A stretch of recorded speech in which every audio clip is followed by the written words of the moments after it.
Hi, so welcome back. We're going to continue reading our book, Wish Tree, and I'd like you to first look back at your prediction. Think about what you predicted the story would be about. The next thing we're going to do is we're going to set up a graphic organizer based on one of the strategies in the Bullseye book, the Jennifer Saravallo Reading Strategies book, and then we're going to start reading. What I'd like you to do, though, before we begin is go find a cozy place. Get yourself maybe a beverage and get yourself comfortable and just enjoy the read aloud. This is a time for you to unwind. So if there are things going on in the house right now, set this aside until you have some quiet time to sit and listen. So we're going to go look at the graphic organizer, and I'll be back in just a minute. So this activity is based on Strategy 10.3 from Jennifer Saravallo's book, Reread and Sketch with More Detail. This is usually for nonfiction, but because these first few chapters go in depth about trees, types of trees, and functions of trees, I thought this would be a great strategy to practice. So what we're going to do, instead of rereading to add more details, as the chapters go along, we're going to first draw a tree, and then we're going to add more details as we read more about trees. Take your graphic organizer, you'll need your journal. Turn to a blank page and draw a nice big rectangle. Divide that into 3 equal parts. Label the first box, tree number 1, second box, tree number 2, and the last box, tree number 3. Now on the very top where it says tree number 1, you're going to draw a picture of a tree, what you know about what trees will look like. And then we're going to start reading when you're finished. Okay, so you should have already drawn your illustration of your first tree. And so I'm going to read a little bit from this book. There are several chapters, and they're really, really short chapters. And then we're going to go to a stopping point, and then based on what you've learned about trees, you're going to make your second illustration with the new information that you've learned. So let's start. Chapter 1. It's hard to talk to trees. We're not big on chit-chat. That's not to say we can't do amazing things you'll probably never do. Cradle downy owlets, steady flimsy tree forts, photosynthesis. But talk to people, not so much. And just try to get a tree to tell a good joke. Trees do talk to some folks, the ones we know we can trust. We talk to daredevil squirrels. We talk to hardworking worms. We talk to flashy butterflies and bashful moths. Birds, they're delightful. Frogs, grumpy but good-hearted. Snakes, terrible gossips. Trees, never met a tree I didn't like. Well, okay. There's that sycamore down at the corner. Yakety, yakety, yak, that one. So, do we ever talk to people? Actually, talk that most people-y of people skills? Good question. Trees have a rather complicated relationship with people after all. One minute you're hugging us, the next minute you're turning us into tables and tongue depressors. Perhaps you're wondering why the fact that trees talk wasn't covered in science class during those Mother Nature is our friend lessons. Don't blame your teachers. They probably don't know that trees can talk. Most people don't.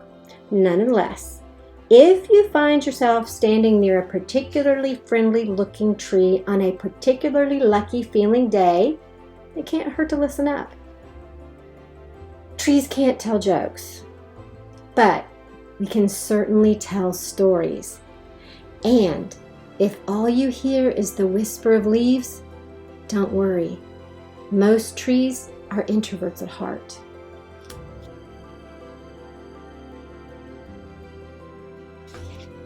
Chapter 2. Names read, by the way. Maybe we've met. Oak tree near the elementary school. Big but not too. Sweet shade in the summer. Fine color in the fall.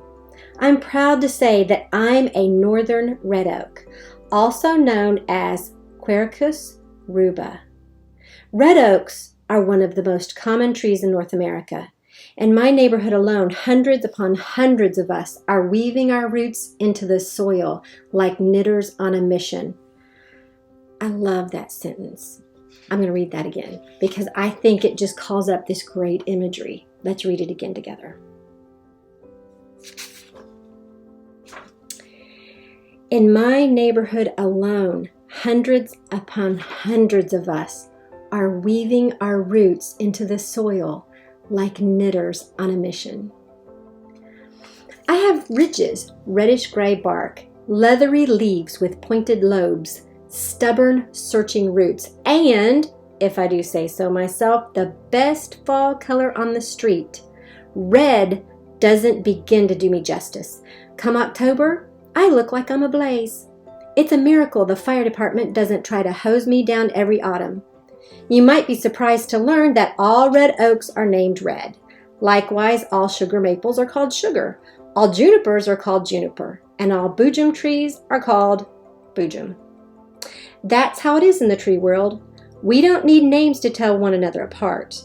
Imagine a classroom where every child is named Melvin. Imagine the poor teacher trying to take attendance each morning. It's a good thing trees don't go to school.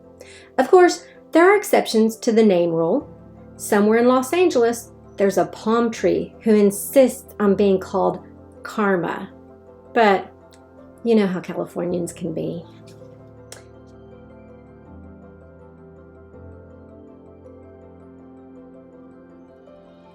Chapter 3. My friends call me Red, and you can too. But for a long time, people in the neighborhood have called me the Wish Tree. There's a reason for that. And it goes way back to when I wasn't much more than a tiny seed with higher aspirations. Long story. Every year on the first day of May, people come from all over town to adorn me with scraps of paper, tags, bits of fabric, snippets of yarn, and the occasional gem sock. Each offering represents a dream, a desire, a longing. Whether draped, tossed, or tied with a bow, they're all hopes for something better. Wish trees have a long and honorable history, going back centuries. There are many in Ireland, where they are usually hawthorns or the occasional ash tree. But you can find wish trees all over the world. For the most part, people are kind when they visit me. They seem to understand that a tight knot might keep me from growing the way I need to grow. They are gentle with my new leaves, careful with my exposed roots. After people write their hopes on a rag or a piece of paper, they tie it onto one of my branches. Usually they whisper the wish aloud. It's a tradition. I'm going to reread that word again. It's traditional to wish on the 1st of May, but people stop by throughout the year. My, oh my, the things I have heard. I wish for a flying skateboard. I wish for a world without war. I wish for a week without clouds. I wish for the world's biggest candy bar. I wish for an A on my geography test. I wish Miss Gentilini weren't so grumpy in the morning. I wish my gerbil could talk. I wish my dad could get better. I wish I weren't hungry sometimes. I wish I weren't so lonely. I wish I knew what to wish for. So many wishes, grand and goofy, selfish and sweet. It's an honor, all the hopes bestowed upon my tired old limbs. Although, by the end of May Day, I look like someone dumped a huge basket of trash on top of me.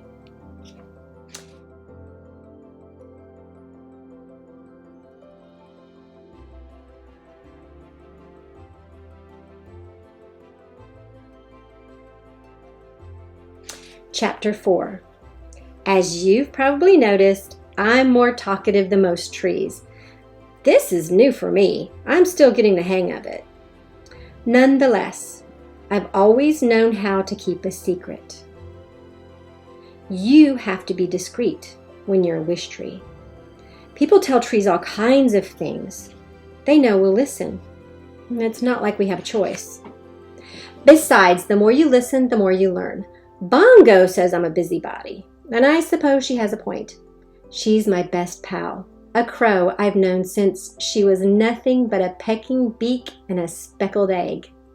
We disagree sometimes, but that is the way of all friends, no matter their species. I've seen many surprising friendships during my life. A pony and a toad, a red-tailed hawk and a white-footed mouse, a lilac bush and a monarch butterfly. All of them had disagreements from time to time. I think Bongo is too pessimistic for such a young bird.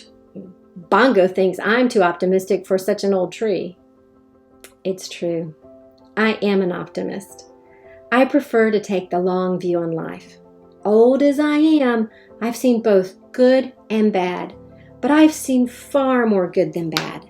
So Bongo and I have to agree to disagree, and that's fine. We're very different after all. Bongo, for example, thinks the way we trees name ourselves is ridiculous. As is the custom with crows, Bongo chose her name after her first flight. It may not be her only name, however. Crows change names on a whim. Bongo's cousin, Gizmo, has had 17 names. Sometimes crows adopt human names. I've seen more Joe crows than I've seen sunny days. Sometimes they name themselves after things that catch their fancy. Pop-top, jujube, dead rat. They'll name themselves after aerobatic maneuvers, death spiral or barrel roll, or after colors, aubergine or beetle black. Many crows opt for sounds they're fond of making. Crows are excellent mimics. I've met crows named wind chime, 18-wheeler, and grouchy cab driver, not to mention a few others that are not appropriate for polite company. Down the street lives an aspiring rock band composed of 4 middle schoolers. They practice in a garage. Their instruments include an accordion, a bass guitar, a tuba, and bongo drums. The band has yet to perform outside the garage, but Bongo loves to sit on the roof and sway to their music. So we're going to stop right there, and I'd like you to think about all the information that you've learned.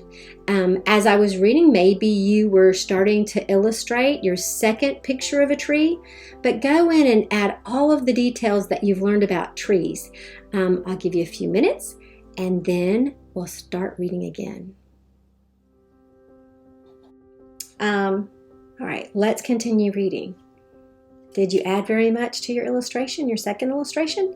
I know we learned a lot more about trees. There were lots of information in there. There was a lot of information in there that I had never heard before.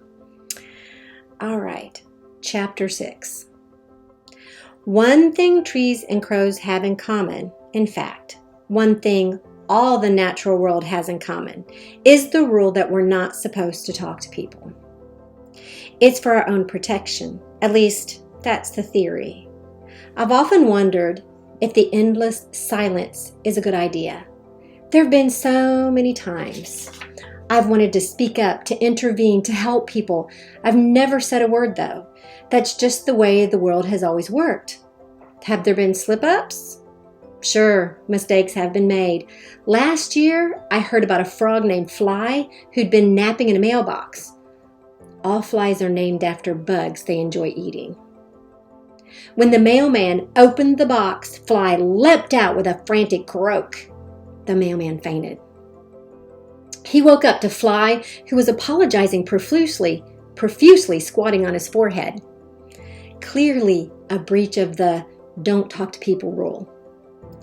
But as always seems to happen, the incident was soon forgotten. After all, the mailman was absolutely certain that frogs can't talk. Just hearing things, no doubt, he told himself.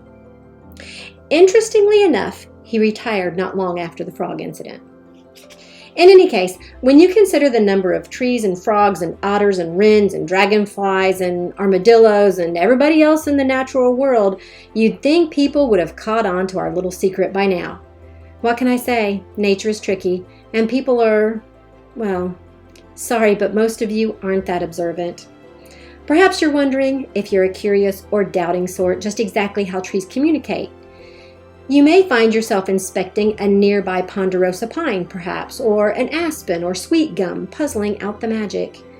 People speak with the help of lungs, throat, voice boxes, tongues, and lips, thanks to an intricate symphony of sound and breath and movement. But there are plenty of other ways to convey information. A cocked eyebrow, a giggling stifled, a tear brushed aside. These too are ways you express yourself. For a tree, communication is just as complicated and miraculous as it is for humans. In a mysterious dance of sunlight and sugar, water and wind and soil, we build invisible bridges to connect with the world. Frogs have their own way of connecting. Same for dogs. Same for newts and spiders, elephants and eagles. How exactly do we do it? That's for us to know and you to figure out. Nature also adores a good secret. Chapter 7. I'm not just a tree, by the way. I'm a home, a community. Folks nest on my branches, burrow between my roots, lay eggs on my leaves. And then there are my hollows. Tree hollows, holes in a trunk or branch, are not uncommon, especially in trees like me who've been a while for long. Hollows can be small enough for tiny salt and pepper chickadees or a family of deer mice, or they can be quite large, big enough for an open-minded bear. Of course, I'm a city tree. We don't get a lot of bears around here, unless they're of the teddy bear variety, but I've hosted more than my share of raccoons, foxes, skunks, opossums, and mice. One year I was home to a lovely and exceedingly polite porcupine family. I've even sheltered a person. Long story. I have lots of those stored up the way a squirrel hoards acorns. Hollows happen for many reasons. Woodpeckers, fallen branches, lightning, disease, burrowing insects. In my case, I have 3 hollows. 2 medium-sized ones were made by woodpeckers. The largest one happened when I was quite young. I lost a large branch that was weakened by wet snow during my nor'eastern. I'm going to go back and read that sentence again. That's what readers do. When we make a mistake and we read, we want to go back and get that information right. So I'm going to reread that sentence. I lost a large branch that was weakened by wet snow during a nor'eastern. It was a big wound, slow to heal, and my spring leafing that year was paltry, my color pale, and frankly embarrassing. But eventually the hole healed, widened with the help of insects, and now, about 4 feet off the ground, I have a deep oval hollow. Hollows offer protection from the elements, a secure spot to sleep and to stash your belongings. They're a safe place. Hollows are proof that something bad can become something good with enough time and care and hope. I love that sentence. I'm going to read that again. Hollows are proof that something bad can become something good with enough time and care and hope. Being a home to others isn't always easy. Sometimes I feel like an apartment complex with too many residents who don't always get along. Still, we make it work. There's a lot of give and take in nature. Woodpeckers hammer at my trunk, but they also eat annoying pests. Grass cools the earth, but it also bickers with me over water. Every spring brings new residents, old friends, and more chances for compromise. This spring in particular has seen quite the baby boom. Currently, I am home to owl nestlings, baby opossums, and tiny raccoons. I am also visited regularly by the skunk kits who live underneath the front porch of a nearby house. This is unprecedented.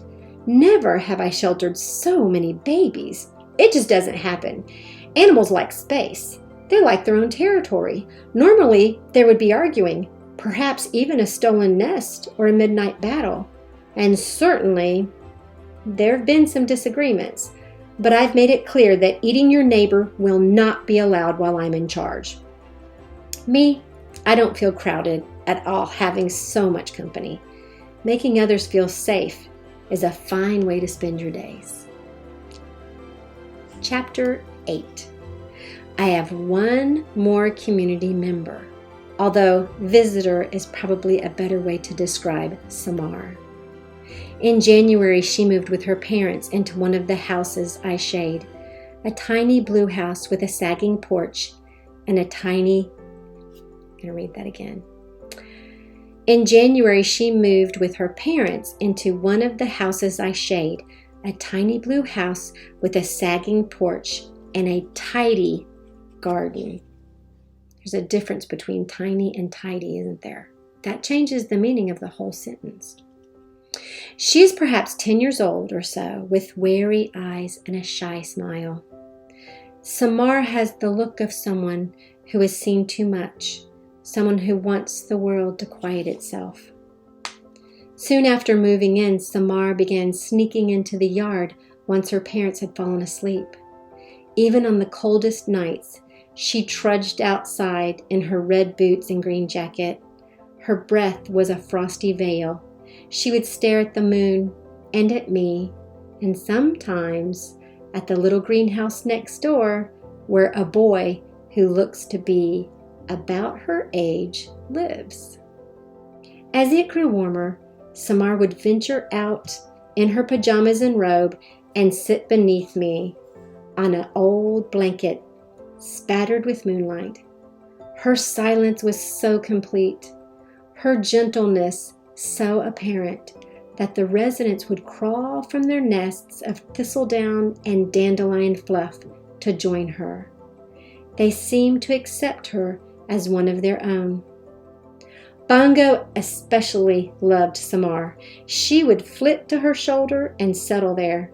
Sometimes she would say, "Hello," in a fine imitation of Samar's voice. Often, Bongo gave Samar little gifts she'd found during her daily flights. A Monopoly token, the car, a gold hair ribbon, a cap from a root beer bottle. Bongo keeps a stash of odds and ends in one of my smaller hollows, which the opossums kindly tolerate. You never know who you might need to bribe, she likes to say. But her gifts to Samar weren't bribes. They were just Bongo's way of saying, "I'm glad we're friends." If this were a fairy tale, I would tell you there was something magical about Samar, that she cast a spell on the animals perhaps. Animals don't just leave their nests and burrows willingly. They are afraid of people, with good reason. But this isn't a fairy tale, and there was no spell. Animals compete for resources just like humans. They eat one another. They fight for dominance.